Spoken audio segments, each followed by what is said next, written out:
Hi guys! I'm using Derma E Anti-Wrinkle Treatment Oil with rosehip and grapeseed oil. Vitamin A and Vitamin E. Ayan.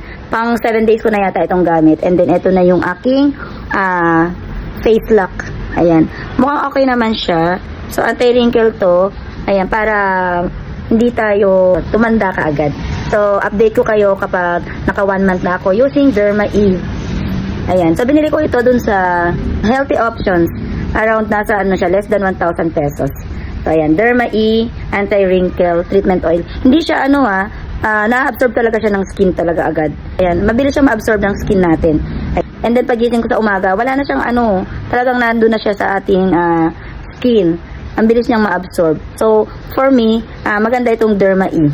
Update kayo after 1 month. Konting drops lang and then ikalat mo na sa face mo, i-massage mo na. Ganito siya kapag nailagay mo. Use it sa morning and then sa evening. So ganyan yung ginagawa ko. Nag-apply ako bago pumasok sa work and then sa gabi bago matulog. Pag medyo dry na, naglalagay ako ng foundation. So hindi naman kita yung oil niya and then mabilis din naman siya ma-absorb ng skin.